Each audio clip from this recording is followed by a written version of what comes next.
Breaking news చూస్తున్నారు. మాజీ CM Jagan పై case నమోదైంది. జగన్ సహా 8 మంది వైసీపీ నేతలపై గుంటూరులోని నల్లపాడు పోలీస్ స్టేషన్లో కేసు నమోదైంది. ఎమ్మెల్సీ ఎన్నికల కోడ్ అమల్లో ఉందని అధికారులు హెచ్చరించినా పట్టించుకోకుండా గుంటూరు మిర్చి యార్డ్లో కార్యక్రమం నిర్వహించారంటూ కేసు నమోదైంది. కొడాలి నాని, అంబటి రాంబాబు, లేళ్ల అప్పిరెడ్డి, నందిగం సురేష్, పిన్నెల్లి తదితరులపై కేసు నమోదైంది. దానికి సంబంధించిన బిగ్ బ్రేకింగ్ న్యూస్ చూస్తున్నారు. మరి ముఖ్యంగా నిన్న కాక మొన్న ఈ అంశానికి సంబంధించి మాట్లాడుకున్న పరిస్థితి. నిన్న ఇన్ఫాక్ట్ ఆయన వెళ్లారు. మిర్చి యార్డ్కి వెళ్ళిన సందర్భంలో అక్కడ ఎటువంటి ఇష్యూ తలెత్తిందో ఇక్కడ గమనించవచ్చు. మరి ముఖ్యంగా నిన్న ఆయన మిర్చి యార్డ్కి వెళ్ళిన విజువల్స్ మీరు చూస్తున్నారు వార్తీ స్క్రీన్ మీద. మాజీ ముఖ్యమంత్రి జగన్ నిన్న మిర్చి యార్డ్కి వెళ్లారు. అక్కడ ఈ అంశానికి సంబంధించి అనేక అంశాలను, రైతుల అంశాలను ప్రస్తావించడం జరిగింది. మరి ముఖ్యంగా అక్కడ ప్రచారం చేస్తున్నప్పటికీ కూడా, ఎన్నికల కోడ్ అమల్లో ఉందంటూ కూడా ప్రచారం చేస్తున్నప్పటికీ కూడా ఆయన పట్టించుకోకుండా, మాజీ ముఖ్యమంత్రి పట్టించుకోకుండా ఆయన మాట్లాడారంటూ పెద్ద ఎత్తున అంశానికి సంబంధించి చర్చ జరుగుతుంది. ఇక్కడ ఏం జరుగుతోంది, ఏ సెక్షన్స్ కింద కేసు నమోదైన తెలుసుకునే ప్రయత్నం చేద్దాం. మా ప్రతినిధి రామారావు అప్డేట్స్ అందించేందుకు సిద్ధంగా ఉన్నారు. రామారావు, మిర్చి యార్డ్లో జగన్కి సంబంధించి ఆ పర్యటన నేపథ్యంలో ఆయన మీద కేసు రిజిస్టర్ అయినట్టుగా తెలుస్తోంది. ఏ సెక్షన్స్ కింద కేసు నమోదైంది, మరి ముఖ్యంగా పోలీసులు ఏమంటున్నారు? ఏదైతే నిన్న గుంటూరు మిర్చి యార్డ్లో ఏదైతే మాజీ సీఎం జగన్మోహన్ రెడ్డితో సహా వైసీపీ నేతలందరూ కూడా పర్యటించారు. ప్రధానంగా మిర్చికి సంబంధించి ధర తగ్గుతుంది, దాంతో రైతుల్ని పలకరించడానికి, పరామర్శించడానికి, వాళ్ళ మద్దతుగా ఉండటానికి వస్తున్నారని చెప్పడం జరిగింది. అయితే జగన్ పర్యటనకు సంబంధించి ముందుగానే అనుమతి ఇవ్వటానికి అయితే మాత్రం పోలీసులు నిరాకరించారు. అలాగే అధికారులు కూడా ఎలక్షన్ కూడా అమల్లో ఉండటంతో నిరాకరించినటువంటి పరిస్థితి ఉంది. క్లియర్ గా పోలీసులు కావచ్చు, అధికారులు కావచ్చు, క్లియర్ గా చెప్పడం జరిగింది, ఎలక్షన్ కూడా అమల్లో ఉంది, మీరు రావటానికి వీల్లేదు, వస్తే ఎలక్షన్ కోడ్ వైలేషన్ కింద వస్తుందని చెప్పడం కూడా జరిగింది. సో దీంతో అయినా రావడంతో ఎలక్షన్ కోడ్ వైలేషన్ కింద జగన్ తో పాటు మరికొంతమంది మీద కూడా కేసులు నమోదు చేయడం జరిగింది. అలాగనే ఆ పార్టీ నేతలైనటువంటి కొడాలి నాని, అంబటి రాంబాబు, లేళ్ల అప్పిరెడ్డి, నందిగం సురేష్, పిన్నెల్లి రామకృష్ణారెడ్డి, ఇలాగ వీళ్ళ ప్రస్తుతం అయితే మాత్రం మొత్తం 8 మంది మీద కేసు నమోదు చేశారు. అయితే ప్రధానంగా ఇక్కడ చూసుకున్నట్లయితే మిర్చి యార్డ్లోకి ఒక కాన్వాయ్ తో రావటము, అలాగనే అక్కడ ఉన్నటువంటి వాళ్ళని ఏదైతే రైతుల్ని మాట్లాడటం ఇవన్నీ జరిగింది. అయితే ఈ సమయంలోనే మిర్చి యార్డ్లోకి రావటానికి ముందు, వచ్చిన తర్వాత కూడా ఎలక్షన్ కోడ్ అమల్లో ఉంది, ఇక్కడ ఎటువంటి రాజకీయ సమావేశాలు కానీ సభలకు కానీ అనుమతి లేదని చెప్పడం కూడా జరిగింది. వాళ్ళు కంటిన్యూగా ఆ మైకుల్లో ప్రచారం అనౌన్స్ చేస్తూనే ఉన్నారు. అయినప్పటికీ కూడా ఎవరు పట్టించుకున్నటువంటి పరిస్థితి ఉంది. సో ఈ నేపథ్యంలోనే మిర్చి యార్డుకు సంబంధించినటువంటి అధికారులు ఇచ్చిన ఫిర్యాదు మేరకే కేసు నమోదు చేశారు. అలాగనే జిల్లా కలెక్టర్ నాగలక్ష్మి కూడా క్లియర్ గా ఫస్ట్ కాడి నుంచి చెప్తూ వచ్చారు. హెల్త్ అధికారులకు కూడా సూచించారు, ఎటువంటి రాజకీయ సమావేశాలకి అనుమతి లేదు, వస్తే చట్ట ప్రకారం చర్యలు తీసుకోమని చెప్పడం జరిగింది. సో ఆమె ఎన్నికల అధికారిగా ఉన్నారు. సో ఇప్పుడు చూసుకున్నట్లయితే అక్కడ వైలేషన్ చేశారు కాబట్టి కేసు నమోదు చేయడం జరిగింది. అలాగే దీనికి సంబంధించిన సెక్షన్లకు సంబంధించి పోలీసులు ఇప్పటికీ అధికారికంగా చెప్పనప్పటికీ కూడా ప్రధానంగా అక్కడ ఉద్యోగులకి, సిబ్బందికి విధులకు ఆటంకం కలిగించారు. ఎందుకంటే వందల సంఖ్యలో రావడం, కాన్వాయ్ తో రావడంతో అక్కడ రెగ్యులర్ గా డ్యూటీ చేసుకునే వాళ్ళకి ఇబ్బంది కలిగింది. సో విధులకి ఆటంకం కలిగించారనేది కావచ్చు. అలాగే అక్కడ ట్రాఫిక్ కి సంబంధించి చాలా తీవ్ర ఇబ్బందులు జరిగాయి. ఏదైతే జగన్ వచ్చిన సమయంలో భారీ స్థాయిలో వాహనాలు రావటం, అక్కడ ట్రాఫిక్ ఇబ్బంది కావచ్చు, అలాగే మిగతా చాలా ఇబ్బందులు జరిగిన నేపథ్యంలో ట్రాఫిక్ కి సంబంధించి కావచ్చు, విధులకు ఆటంకం కలిగించారని, ఎలక్షన్ కూడా ఉల్లంఘించారని, ఇలాగా పలు సెక్షన్ల కింద కేసు నమోదు చేసినట్లు మనకున్నటువంటి సమాచారం. అయితే పూర్తి స్థాయిలో ఏ సెక్షన్ల కింద కేసు నమోదు చేశారనేది చెప్పనప్పటికీ కూడా జగన్ తో మాజీ ముఖ్యమంత్రి దాంతో పాటు ప్రస్తుత ఎమ్మెల్యేగా ఉన్నారు కాబట్టి ఆయనకి నోటీస్ ఇచ్చే అంశానికి సంబంధించి ఏమనడం జరుగుతోంది, ఎప్పుడు నోటీస్ ఇవ్వబోతున్నారు, దీనికి సంబంధించి ఏమైనా ఇన్ఫర్మేషన్ అందుతోందా? సో ఖచ్చితంగా దీనికి సంబంధించి కేసు నమోదైనట్లయితే మాత్రం ఇప్పటికే క్లియర్ గా చెప్పడం జరిగింది. సో దీనికి సంబంధించి ఫర్దర్ గా ఆ పార్టీకి ఏదైతే వైసీపీకి సంబంధించినటువంటి లీగల్ సెల్ ఏదైతే ఉందో, సో లీగల్ సెల్ ఈ కేసుకు సంబంధించి ఏ సెక్షన్ల కింద కేసు నమోదు చేశారు అలాంటి ఫర్దర్ గా తెలుసుకునే ప్రయత్నం చేస్తున్నారు. అయితే మరికొద్ది సేపట్లో ఏదైతే ఇంకొంచెం సేపట్లో నల్లపాడు పోలీస్ స్టేషన్ కింద అక్కడ ఉన్నటువంటి ఆ కేసుకు సంబంధించినటువంటి పూర్తి వివరాలు, ఏ సెక్షన్ల కింద కేసు నమోదు చేశారు, అలాగే ఎంతమంది మీద కేసు నమోదు చేశారని కూడా వాళ్ళు అడిగే అవకాశం ఉంది. అయితే ఈ కేసులో ఇక్కడ 8 మందితో ఇప్పటి ప్రస్తుతానికైతే 8 మంది మీదనే కేసు నమోదు చేసినట్లు చెప్పినప్పటికీ కూడా మరింత అదనంగా మరికొంతమంది పేర్లు కూడా చేర్చే అవకాశం ఉందని పోలీసు వర్గాల నుంచి మనకున్నటువంటి సమాచారం. ఎందుకంటే చాలా మంది నేతలు వచ్చారు. వాళ్ళు మొదటగా ప్రధానంగా ఇక్కడ ఈ విధంగా జనాలు రావటం కావచ్చు, అలాగనే పార్టీ కార్యక్రమం లాగా జరగటం కావచ్చు, వీళ్ళందరూ రావటానికి ప్రధాన కారణం మాజీ సీఎం జగన్ తో పాటు వీళ్ళందరూ కాబట్టి. సో ఆ వైసీపీ గుంటూరు జిల్లా అధ్యక్షుడుగా ఉన్నటువంటి అంబటి రాంబాబు, కొడాలి నాని వీళ్ళందరూ రావటంతో సో వీళ్ల మీద కేసు నమోదు చేశారు. అలాగనే వీళ్లతో పాటు ఎవరెవరు వచ్చారు అనే దాని మీద కూడా పోలీసులు వివరాలు సేకరిస్తున్నారు. సో వీళ్లతో పాటు మరికొంతమందిని కూడా ఈ కేసులో యాడ్ అయ్యే అవకాశం ఉంది. అయితే ప్రధానంగా వీళ్లే ఏదైతే మాజీ సీఎం జగన్ తో పాటు మిగతా 8 మంది నేతలు కూడా వచ్చారు కాబట్టి సో వాళ్లతో పాటు ఎవరెవరు వచ్చారనేది తెలుసుకొని వాళ్ల మీద కూడా ఈ కేసులో ఇన్క్లూడ్ చేసే అవకాశం అయితే ఉంది. అయితే ఈ కేసుకు సంబంధించి ఇప్పటికే వైసీపీ లీగల్ సెల్ అయితే మాత్రం పూర్తి స్థాయిలో ఏ సెక్షన్ల కింద కేసు నమోదు చేశారని పోలీసుల్ని మరికొద్ది సేపట్లో అడిగే అవకాశం అయితే కనిపిస్తుంది. అంటే ఇప్పుడు మరి ముఖ్యంగా ఇక్కడ కొడాలి నాని కావచ్చు, at the same time YS Jagan కావచ్చు, వీళ్ళందరికీ సంబంధించి ఈ రోజు నోటీస్ ఇచ్చి ఈ రోజు అరెస్ట్ చేసే అవకాశాలు ఉన్నాయా, లేకపోతే పోలీసులు ఏమంటున్నారు ఈ రోజు అరెస్ట్ చేసే అవకాశం లేకపోతే కేవలం నోటీసులు మాత్రమే పరిమిత అవకాశం ఉంది ఈ రోజు? సచిన్, దీనికి సంబంధించి అయితే మాత్రం వాళ్ళు ఇంటిమేషన్ ఇచ్చే అవకాశం ఉంది. ఎందుకంటే ఎలక్షన్ కోడ్ వైలేషన్ కి సంబంధించి కేసు నమోదు చేశారు. అయితే ఈ కేసులో ఇక ఏ సెక్షన్ల కింద కేసు నమోదు చేశారు, అవి బెయిలబుల్లా నాయినబులబుల్లా అనే సెక్షన్లు అనే దానికి సంబంధించి అయితే మాత్రం పోలీసులు ఆ పూర్తి స్థాయిలో వివరాలు వెల్లడించడం లేదు. మొత్తం మీద అయితే మాత్రం కేసుకు సంబంధించిన వివరాలు ఏ సెక్షన్ల కింద కేసు నమోదు చేశారనే వివరాలు అయితే మాత్రం పోలీసులు చెప్పే అవకాశం ఉంది. సో దాన్ని బట్టి ఫర్దర్ గా ప్రొసీడింగ్స్ ఉంటాయి. అయితే ఎలక్షన్ కోడ్ వైలేషన్ కింద కేసు నమోదు చేశారు కాబట్టి సో దానికి సంబంధించి వాళ్ళు లీగల్ గా కోర్టులో ఫైట్ చేయాల్సి ఉంటుంది. సో దానికి సంబంధించి ఖచ్చితంగా వాళ్ళకైతే ఇన్ఫర్మేషన్ ఇస్తారు, ఇంటిమేషన్ కూడా ఇవ్వడం జరుగుతుంది. అయితే దీనికి సంబంధించి ఇప్పటికే వైసీపీ నేతలకి ఇక్కడ స్థానికంగా ఉన్నటువంటి వైసీపీ నేతలకైతే మాత్రం సమాచారం ఇచ్చారు, కేసు నమోదైంది. అలాగనే ఎలక్షన్ కోడ్ వైలేషన్ తో పాటు వివిధ సెక్షన్ల కింద కేసు నమోదయ్యాని సమాచారం అయితే ఇవ్వడం జరిగింది. సో దీనికి సంబంధించి వాళ్ళు ఫర్దర్ గా కోర్టులో న్యాయ పోరాటం చేయడానికి కూడా రెడీ అవుతున్నటువంటి పరిస్థితి. అయితే అంబటి రాంబాబు, కొడాలి నాని వీళ్ళు ఈరోజు ఈ అంశానికి సంబంధించి విచారణకు హాజరయ్యే అవకాశం ఉందా? ఖచ్చితంగా. ఎందుకంటే ఒకసారి కేసు నమోదు చేసిన తర్వాత ఎవరైనా సరే చట్టం దృష్టిలో వాళ్ళు రావాల్సిందే, న్యాయస్థానానికి కావాల్సిందే. అయితే దీనికి సంబంధించి వాళ్ళు ఎలాంటి ఏదైతే కౌంటర్ దాకా కోర్టులో లీగల్ గా ఏ విధంగా ఫైట్ చేయబోతున్నారు అనేది ప్రధానంగా ఉన్నటువంటి అంశం. అయితే మొదటి నుంచి కూడా వైసీపీ నేతలు క్లియర్ గా చెప్తున్నారు, ఎలక్షన్ కోడ్ అనేది వర్తించదు, మాకు వర్తించదు. ఎందుకంటే మేము ఎమ్మెల్సీ ఎన్నికల్లో మేము అసలు పోటీయే చేయట్లేదు, మేము చేసేది రాజకీయ ప్రచారం కాదు. ఎన్నికల కోడ్ ఉల్లంఘనకి సర్టన్ గా కొన్ని రూల్స్ అనేది ఉంటుంది. ఎందుకంటే మైకు పెట్టడం, అలాగే ప్రచారం చేయటం కావచ్చు, మాకు ఓటేయమని అడగటం కావచ్చు, ఇలాంటివి ఎన్నికల ప్రచారం కింద కొట్టుకుంది. ఎమ్మెల్సీ ఎన్నికల్లో తాము అసలు పోటీ చేయట్లేదు, తమ అభ్యర్థే లేడు. అలాంటప్పుడు ఎలక్షన్ కోడ్ వైలేషన్ ఎలాగొస్తుంది అని కూడా నిన్న అంబటి రాంబాబు కూడా మనతో ఆర్టీవీతో మాట్లాడుతూ కూడా చెప్పారు. అసలు ఎలక్షన్ కోడ్ వైలేషన్ ఏ విధంగా వస్తుంది, మేము అసలు ఈ పోటీయే చేయట్లేదు, పోటీ చేసే రాజకీయ పార్టీకి ఎలక్షన్ కోడ్ వైలేషన్ అనేది ఎలాగొస్తుంది, అలాగనే మేము ఓట్లు అడగట్లేదు, రాజకీయ పార్టీ నిబంధనల ప్రకారం.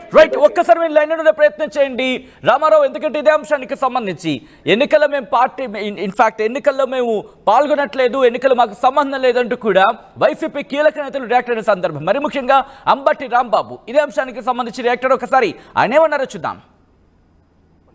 ఎలక్షన్ కోడ్ ఉంది, ఇక్కడికి రావద్దు. ఇక్కడ మిర్చి యార్డులో కూడా అనౌన్స్ చేస్తున్నారు, రాజకీయ పార్టీల నాయకులు ఎటువంటి సభలు సమావేశాలు నిర్వహించడానికి వీల్లేదు అని. ఎవరన్నా చేస్తున్నారు నాకు అర్థం కాల. రాజకీయ సమావేశాలు పెట్టడానికి జగన్మోహన్ రెడ్డి గారు రావడం లేదు. ఎమ్మెల్సీ ఎన్నికలు కృష్ణా గుంటూరు జిల్లాలో జరుగుతున్నాయి. ఈ ఎమ్మెల్సీ ఎన్నికల్లో వైఎస్ఆర్ కాంగ్రెస్ పార్టీ పోటీ చేయటం లేదు, ఎవరిని సపోర్ట్ చేయటం లేదు. మేము వస్తున్నది ఎన్నికల ప్రచారానికి కాదు, సభలు నిర్వహించటం లేదు, మైకు పెట్టడం లేదు. మిర్చి యార్డులో రైతులు ఉదయాన్నే వచ్చి మిర్చి అమ్ముకుంటారు కాబట్టి వారితో మాజీ ముఖ్యమంత్రి గారు ఇంటరాక్ట్ అయ్యి ధరలు ఎలా ఉన్నాయి, పెట్టుబడులు ఎలా ఉన్నాయి తెలుసుకొని ప్రభుత్వానికి ప్రజలకి తెలియపరచాలనేటువంటి ఒక సదుద్దేశంతో, ముఖ్యంగా ప్రభుత్వం మీద ఒక ఒత్తిడి తీసుకురావాలనే ఉద్దేశంతో జగన్మోహన్ రెడ్డి గారు వస్తున్నారు. దీన్ని ఎలక్షన్ కోడ్కు దీనికి సంబంధం ఏంటి, మేము పోటీ చేయటం లేదు. ఇక్కడికి వచ్చి ఏమండి ఎమ్మెల్సీలు ఓట్లు వేయమని అడుగుతామా మేము వీళ్ళందరినీ? వీళ్ళందరూ రైతులు కదా, ఉండాలి కదా, వాళ్ళని అడగని చెప్తారు. ఏదో ఒక విధంగా అడ్డం పెట్టాలి, రైతుల యొక్క గోడు ప్రపంచానికి తెలియకూడదు అనేటువంటి దుర్బుద్ధితో వ్యవహరిస్తున్నటువంటి వ్యవహారం తప్ప వాట్ ఈజ్ ఎలక్షన్ కోడ్? నేను ఒక మాట అడుగుతా, ఎలక్షన్ కోడ్ ఉంది, ఎక్కడుంది? కృష్ణా జిల్లాలో కూడా ఉందిగా. మరి కృష్ణా జిల్లాలో నేను వంశీని పాటించడానికి వెళ్ళినప్పుడు మరి పోలీసు బందోబస్తు అంతా ఇచ్చారుగా, మరి అప్పుడు లేదా? ఇదంతా చంద్రబాబు నాయుడు గారు, మన లోకేష్ గారు కుట్రపూరితంగా వ్యవహరిస్తున్నారనేది నా ఆరోపణ. రైతుల్ని నాశనం చేసే కార్యక్రమం జరుగుతుంది, వాళ్ళని ఆదుకోవాలి, గవర్నమెంట్ ఇంటర్ఫీర్ అవ్వాలి, ఇంటర్ఫీర్ అయ్యి మంచి ధరకు కొని నిల్వ చేసుకోమనండి ప్రభుత్వాన్ని, లాభం వచ్చినప్పుడు అమ్ముకోమండి. ఇప్పుడు రైతు ఏమైపోతున్నాడు? తేజ అనేది అతి డిమాండ్ ఉన్నటువంటి మిర్చి వాళ్ళ 12,000 కొనే దిక్కు లేదు, మామూలు అయితే 8,000. దానిలో తాలు వచ్చే పరిస్థితి ఉంది. ఈ రకంగా తాలు చెరుసకం వస్తుందన్నారు. ఈ విధంగా ఇది గవర్నమెంట్ ప్రిమిసెస్ కాబట్టి ఎలక్షన్ కోడ్ అమల్లో ఉంది కాబట్టి మేము రావద్దు అని చెబుతున్నాము. వస్తే ఫర్దర్గా యాక్షన్ తీసుకోమనండి, మనకేం అభ్యంతరం. వాళ్ళు ఏ యాక్షన్ తీసుకోమనండి. చట్టం తెలిసిన వ్యక్తులం, కోడ్ ఆఫ్ కాండక్ట్ తెలిసిన వ్యక్తులం, కోడ్ ఆఫ్ కాండక్ట్ని ఇక్కడ ఎక్కడా కూడా వైలేట్ చేయటం లేదు. ఇది రాజకీయ సభ కాదు, ఎమ్మెల్సీ ఎన్నికల్లో మేము పోటీ చేయటం లేదు. ఈ విషయాన్ని కూడా మర్చిపోయి రాజకీయ కక్షగా జగన్మోహన్ రెడ్డి గారు అసలు ఇక్కడ రాకూడదు, రైతులతో మాట్లాడకూడదు, రైతులతో మాట్లాడితే ప్రభుత్వం మీద వ్యతిరేకత వస్తుంది. ఏ యాక్షన్కైనా ఓకే, ఏ యాక్షన్కైనా సిద్ధం, ఏ చర్య తీసుకున్నా దాన్ని ఎదుర్కోవడానికి సిద్ధం. దాంతోపాటు ఇది వైలేషన్ కాదు, ఎందుకంటే మేము ఎన్నికల్లో పాల్గొనట్లేదు, మాకు అసలు ఎవరికి మద్దతు మేము తెలపట్లేదు, మేము పాల్గొనట్లేదు, ప్రచారం చేయటం లేదు, ఎవరికి మద్దతు తెలపడం లేదు. అలాంటప్పుడు మాకు ఈ వైలేషన్కి సంబంధించి సంబంధం ఏంటి అంటూ కూడా చెప్పడం జరుగుతోంది అంబటి రాంబాబు మాజీ మంత్రి. అక్కడ జరిగిన నిన్న ఆ సిచ్యువేషన్కి సంబంధించి మిర్చి రైతులను కలవడానికి వెళ్ళారు, మాజీ ముఖ్యమంత్రిగా కలవడానికి వెళ్ళారు, వాళ్ళ కష్టాలకు సంబంధించి తెలుసుకునే ప్రయత్నం చేశారు. అందులో భాగంగానే ఇదంతా జరిగింది తప్ప ఇది వైలేషన్ ఎలా వస్తుందంటూ కూడా అంబటి రాంబాబు చెప్తున్న పరిస్థితి. సో ఈ నేపథ్యంలో ఇటు వైసీపీ భావించడం జరుగుతోందా, అరెస్టుకు తాము సిద్ధంగా ఉండాలను లేకపోతే దీన్ని ఎదుర్కోవాలను తెలుసుకునే ప్రయత్నం చేద్దాం. మా ప్రతినిధి రామారావు అప్డేట్స్ అందించేందుకు లైవ్లో కంటిన్యూ అవుతున్నారు. రామారావు, ఇటు వైసీపీ ఎటువంటి వ్యూహంతో వెళుతోంది, మరి ముఖ్యంగా చెప్పడం జరుగుతుంది వైలేషన్ మాకు సంబంధం లేదంటూ కూడా. సో ఇటువంటి నేపథ్యంలో వైసీపీ వర్షన్ ఏంటి, ఏం చేయబోతోంది? ఖచ్చితంగా ఈ ఘటనకు ఏదైతే ఈ కేసుకు సంబంధించుకున్నట్లయితే వాళ్ళు లీగల్ గా తెలుసుకుంటామని క్లియర్ గా చెప్తున్నారు. ఎందుకంటే కోడ్ ఉల్లంఘన అనేది తమకు వర్తించదు అని వాళ్ళు క్లియర్ గా నిన్న చెప్పారు, ఇప్పుడు చెప్తున్నటువంటి పరిస్థితి ఉంది. ఏదైనా కానీ లీగల్ గానే తాము చట్టపరంగా న్యాయపరంగా తెలుసుకుంటాం, ఎందుకంటే తాము పోటీ చేయట్లేదు. అలాగనే మొదటి నుంచి కూడా వాళ్ళు కక్ష సాధింపు వైఖరిలో భాగంగానే ఈ విధంగా చేస్తున్నారు. ఎందుకంటే ఉద్దేశపూర్వకంగానే తమ పార్టీ పోటీలో లేనప్పుడు ఆల్రెడీ ప్రచారం కూడా చేసుకుంటున్నారు. మిగతా వాళ్ళు తమ పార్టీ అసలు పోటీలో లేదు, తమ పార్టీ తరఫున అభ్యర్థులు నిలబెట్టలేదు, మేము ఎవరికి సపోర్ట్ చేయట్లేదు. సో క్లియర్ గా చెప్పారు. సో అసలు కోడ్ ఆఫ్ కాండక్ట్ కింద వైలేషన్ జరుగుతుంది, ఇది ఇంప్లిమెంట్ అవుతుందా లేదా అనేది కూడా క్లియర్ గా తెలుసు మాకు చట్టం. ఎందుకంటే అంబటి రాంబాబు ఆల్రెడీ అడ్వకేట్ గా ఉన్నారు. సో మాకు చట్టం కూడా తెలుసు, చట్టం ప్రకారం నడుచుకునే వ్యక్తులం మేము. సో ఇక్కడ ఎక్కడ కోడ్ ఉల్లంఘన అనేది జరగలేదు అనేది వాళ్ళు చెప్తున్నటువంటి వాదన. అయితే పోలీసులు కావచ్చు, అలాగే అధికారులు కావచ్చు ముందు నుంచి చెప్తున్నారు. ఎందుకంటే మిర్చి అనేది గవర్నమెంట్ ప్రెమిసెస్. సో ఆ ప్రెమిసెస్ లోకి ఒక రాజకీయ పార్టీకి సంబంధించినటువంటి నేత కానీ ఇంకొకళ్ళు కానీ రావాలి అంటే సో వాళ్ళకి సంబంధించి ఖచ్చితంగా అది గవర్నమెంట్ ప్రెమిసెస్ కాబట్టి అనుమతి తీసుకోవాలి. సో అలాగనే ఇప్పుడు ఎలక్షన్ కోడ్ అమల్లో ఉన్న సమయంలో అది ఖచ్చితంగా తీసుకోవాల్సిన అవసరం ఉందని అయితే మాత్రం అధికారులు చెప్తున్నారు. సో దీనికి సంబంధించి ఇప్పుడు కేసు నమోదు చేయటం అంటే జరిగింది. దానికి సంబంధించి వాళ్ళైతే మాత్రం మేము చట్ట న్యాయపరంగా పోరాటం చేస్తాము, ఇది తప్పుడు కేసు, ఇలా ఇది కావాలనే కక్ష సాధింపు వైఖరితో పెట్టుకున్నటువంటి కేసు అని వాళ్ళు చెప్తున్నటువంటి పరిస్థితి ఉంది. సో మొత్తం మీద అయితే మాత్రం దీనికి సంబంధించి ఏదైతే కేసు నమోదు చేశారో నల్లపాడు పోలీసులు దీన్ని సవాల్ చేస్తూ హైకోర్టుకు వెళ్లే అవకాశాలు అయితే ఎక్కువగా కనిపిస్తున్నాయి. అలాగే దీనికి సంబంధించి వాళ్ళు ఆల్రెడీ మొదటి నుంచి చెప్తున్నారు, కక్ష సాధింపు వైఖరిలో భాగంగానే ఈ విధంగా చెబుతున్నారు. ఏదైతే పర్యటన ఎదుర్కోవాలి రాకూడదు అనే ఉద్దేశంతోనే చేస్తున్నారు. ఖచ్చితంగా దీన్ని అయితే మాత్రం చట్టపరంగానే ఎదుర్కొంటామని చెప్తున్నారు. రామారావు, ఇక్కడ ప్రధానంగా వినిపిస్తున్న పేర్లు కొడాలి నానితో పాటు అంబటి రాంబాబు, వీళ్ళిద్దరి పేర్లు ఇక్కడ ప్రధానంగా వినిపిస్తోంది. దాంతో పాటు మాజీ ముఖ్యమంత్రి వైఎస్ జగన్. సో ఇక్కడ మాజీ ముఖ్యమంత్రిగా ఉన్నారు, అట్ ద సేమ్ టైం ప్రస్తుతం ఎమ్మెల్యేగా ఉన్నారు కాబట్టి జగన్కి సంబంధించి ముందు నోటీస్ ఇవ్వడమో లేకపోతే దానికి సంబంధించి చట్టపరంగా ముందుకు వెళ్ళిన తర్వాత అప్పుడు ఆయనకు సంబంధించి ఇన్వెస్టిగేషన్ జరుగుతుంది. కానీ ఇక్కడ అంబటి రాంబాబు కావచ్చు, కొడాలి నాని కావచ్చు, వీళ్ళని ఈరోజు అరెస్ట్ చేసే అవకాశం ఉందా, లేకపోతే విచారణకు పిలిచే అవకాశం ఉందా అనుకుంటున్నారా?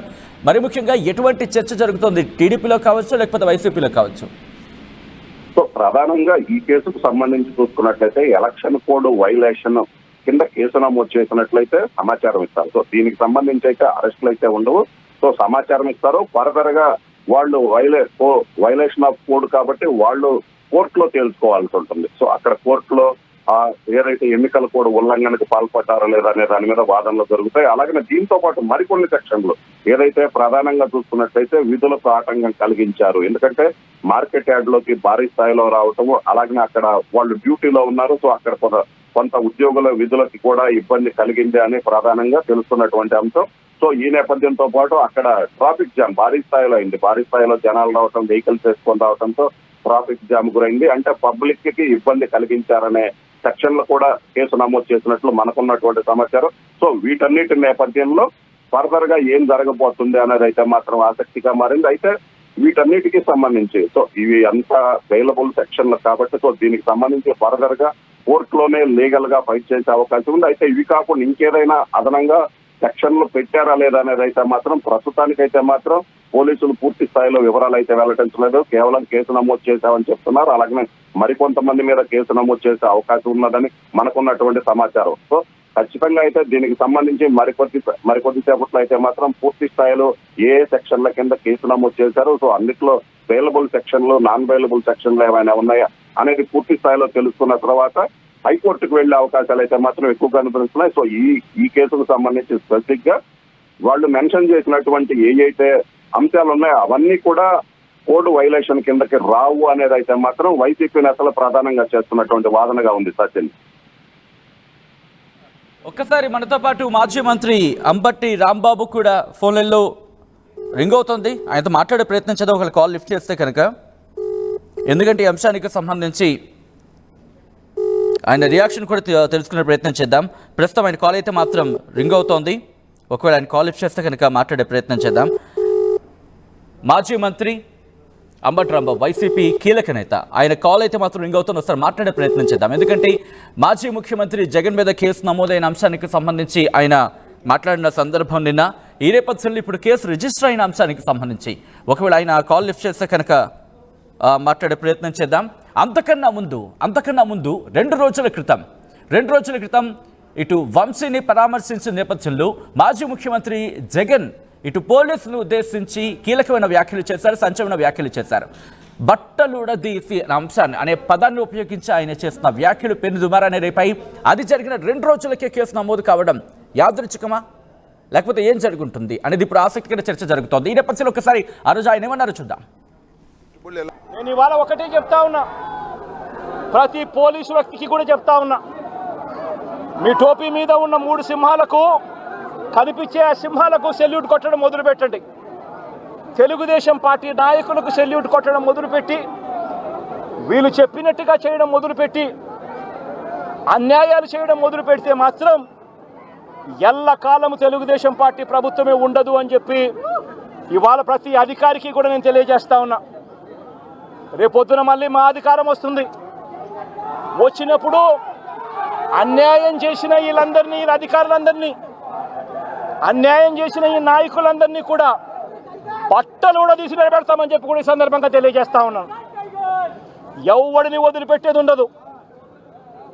ఇదే వంశీని అరెస్ట్ చేసేటప్పుడు సిఐ అన్నాడట, నేను 1.5 సంవత్సరంలో రిటైర్ అయిపోతాను అని చెప్పి. రిటైర్ అయిపోయినా కూడా, సప్త సముద్రాల అవతల ఉన్నా కూడా మొత్తం అందరినీ కూడా పిలిపిస్తామని చెప్పి కూడా ఈ సందర్భంగా చెప్తా ఉన్నా. చట్టం ముందు నిలబడేట్టుగా చేస్తాం, బట్టలు ఊడదీస్తాం, న్యాయం జరిగేట్టుగా చేస్తాం అని ప్రతి ఒక్కరికి కూడా తెలియజేస్తా ఉన్నాం. ఈ మాదిరిగా అన్యాయం చేయడం మొదలు పెడితే మాత్రం ఖచ్చితంగా ప్రజలు, దేవుడు ఇద్దరు కూడా వీళ్ళను శిక్షించే కార్యక్రమం ఖచ్చితంగా జరుగుతుందని చెప్పి సందర్భంగా మరొక్కసారి వీళ్ళందరికీ కూడా చెప్తా ఉన్నా. అన్యాయంలో భాగస్వాములు కావద్దండి. మీ టోపీ మీద ఉన్న సింహాలను గౌరవించండి, వాటికి సెల్యూట్ కొట్టండి, మీ వ్యక్తిత్వాన్ని కాపాడుకోండి అని చెప్పి ఈ ప్రతి అధికారికి కూడా ఈ సందర్భంగా తెలియజేస్తా ఉన్నా.